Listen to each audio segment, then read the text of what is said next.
ایک لغوی معنی کا طاقتور، اے محبوب میں نے آپ کو طاقتور بنایا، اے محبوب میں نے آپ کو پاورفل بنایا، اے محبوب میں نے آپ کو اختیار دیا ہے، تو اختیار سے مراد کیا ہے؟ میں نے اگر آپ کو ایک کرم دے دیا اور کہا کہ میں نے آپ کو اختیار دیا، آپ چاہے تو اس کرم سے جو بھی نہیں،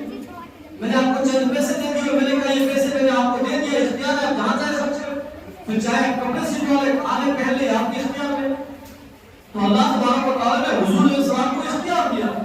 اور یہ بھی فرمایا کہ اللہ تبارک و تعالیٰ نے اپنے فضل سے کرم سے حضور علیہ السلام کو غیب کا علم بھی عطا فرمایا۔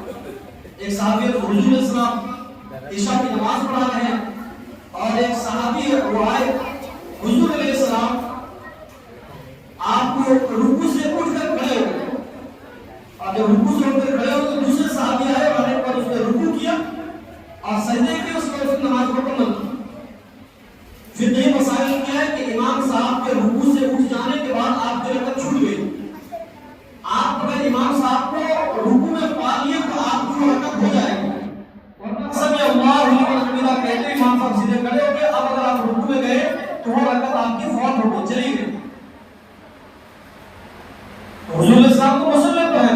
حضور کو مصلی پر ہے، اب امام صاحب یہاں نماز پڑھے تو پیچھے آنے والے بندے کس کو معلوم ہے کہ پیچھے کون آ رہا ہے؟ آپ آ رہے ہیں، فلاں آ رہا ہے، فلاں آ رہا ہے، کس معلوم نہیں؟ تو حضور علیہ السلام نے سلام پھیرا، تو حضور نے سلام پھیرا تو ساتھ میں صحابی نے بھی سلام پھیر دیا، صحابی نے بھی سلام پھیر دیا۔ تو حضور علیہ السلام مصلی سے کھڑے ہو گئے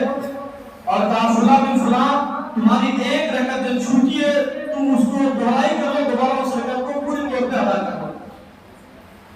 صحابہ کو بڑے حیرانی ہوگا، یا رسول اللہ میں نے تو رکوع میں آپ کو پایا نہیں تھا، رکوع سے آپ کو گئے تو اس وقت میں کھڑا ہوا، لیکن یا رسول اللہ بڑی خوشی ہوئی کہ آپ نے ہماری اصلاح فرمائی۔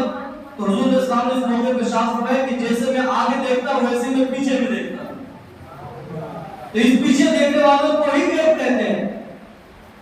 آج کہتے ہیں کہ حضور علیہ السلام کو پیچھے کا بھی علم نہیں ہے، جبکہ حضرت عمر فاروق رضی اللہ تعالیٰ عنہ کا بتاؤں کہ ایک جنگ کے موقع پر حضرت ساریہ ہے، یہ جب پہاڑی سے نیچے اترنے لگے، حضرت عمر فاروق رضی اللہ تعالیٰ 70 میل کی دوری پر ہے، اتنی مسافت پر ہے، اور وہی صاحب نے آواز دکھا کہ ساریہ اپنا منصب اور اپنی جگہ نہیں چھوڑنا، ورنہ دشمن تم پر حاوی ہو جائیں گے۔ تو کون سی ٹیکنالوجی تھی جو اتنے دورے سے جناب عمر فاروق کو بتا دیا کہ حضرت ساریہ اس مہاد پر کھڑے اور وہاں سے پیچھے آ رہے ہیں؟ تو جب ان کے غلاموں کی یہ حالت، ان کے سردار کا حال کیا ہوگا؟ تو اس طرح کے ہزاروں واقعات موجود ہیں جہاں پر حضور علیہ السلام کے غیب کی باتوں کے بارے میں آپ کو سنایا جا سکے، بتایا جا سکے۔ اسی طرح حضور علیہ السلام نے جو بشارتیں دی ہیں اور مومنین کو جو اللہ کے رسول صلی اللہ علیہ وسلم نے خوشخبری دی ہے، یہ ساری کی ساری چیزیں علم غیب کی طرف ہمیں لے کر کے جاتی ہیں کہ اللہ کے فضل سے حضور علیہ السلام کو اللہ تبارک و تعالیٰ نے ایک ایسا علم دیا جس علم کا نام علم غیب ہے، اور یہ اس لیے ممکن ہے کہ اللہ نے اسے عطا فرمایا۔ چیزوں کو سمجھیں تو نبیوں کو غیب کا علم، انبیاء علیہ السلام غیب کی خبر دینے کے لیے دنیا کے اندر آتے ہیں، یاد رکھیں۔ حساب و کتاب، جنت، دوزخ، ثواب، عذاب، حشر و نشر، فرشتہ وغیرہ، غیب تو نہیں۔ اور یہ ساری چیزیں کیا ہے؟ آپ کو جنت کے بارے میں حضور نے بتایا،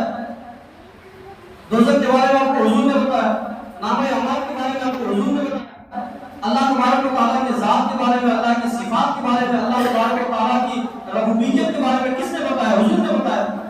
ہم تو فرشتوں کو نہیں دیکھتے، کس نے بتایا؟ اللہ کے نبی نے بتایا، ہم مانتے ہیں۔ یہ وہی بتاتے ہیں جن تک ہماری عقل